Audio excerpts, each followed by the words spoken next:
Оваа година беше голем предизвик за сите, особено заради пандемијата на COVID-19.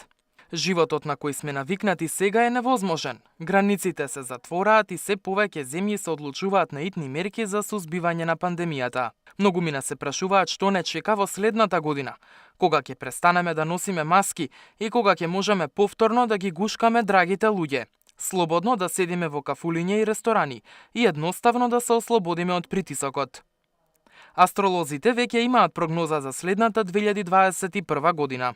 Не само во Македонија, во целиот свет ќе дојде до глобални промени, бидејќи годинава и Сатурн и Јупитер. Сатурн е бавна планета, позната како реализатор на судбината, ќе биде во Водолија, чак и во 11 поле на Македонија, но и во светот, значи ќе донесе радикални промени во секаде. Ќе има многу избори, бунтови, паѓање на власти, така и у Македонија очекувам наредната година покрај локалните избори да се случат и воредни парламентарни избори.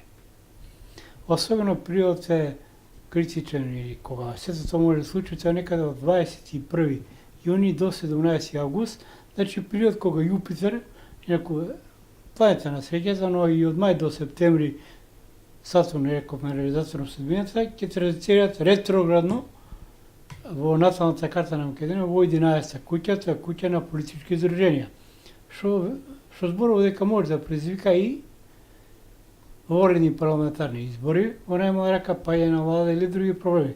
Но не само кај нас, ќе во цел свет, бидејќи Водолијата носи радикални револуционерни проблеми.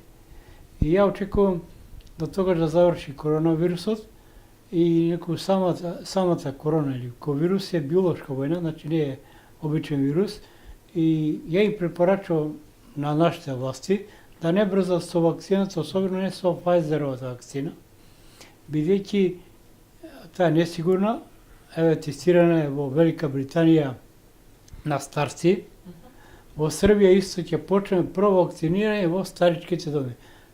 Која е таа причина? Сакам кој прво новинар аналитичар сум по вакација да ја објаснам дека целта на ова коронавирусот, значи не е обичен вирус, тоа е биолошко оружје, а секоја држава, значи најголемите фондови се пензионерски фонд, здравствени и тек потоа доаѓаат војници, нормално единствено кај Русија и кај Америка кој е, прави се војница поеднај. Значи, сите држави се во економски колапс, барам за запад, не за истокот, познато дека сад е најзадолжена земја на светот, понеја Велика Британија, трета е Германија.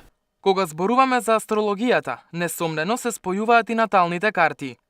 Нашите натални карти може да ни донесат важни пораки и информации за сите силни страни, слабости, врски и се друго што им служи на нашите души во нашиот животен век.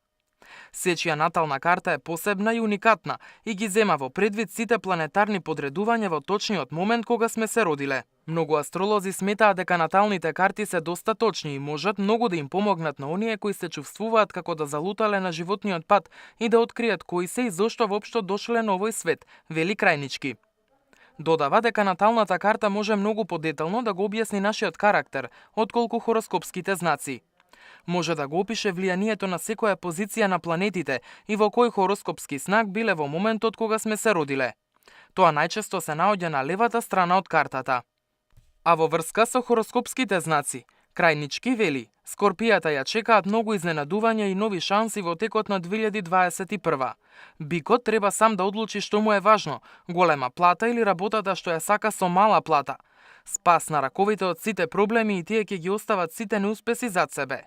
Но многу повеќе детали за хороскопските знаци за следната година очекувајте следната недела во рамки на утринската Ја сакам Македонија, само на Сител.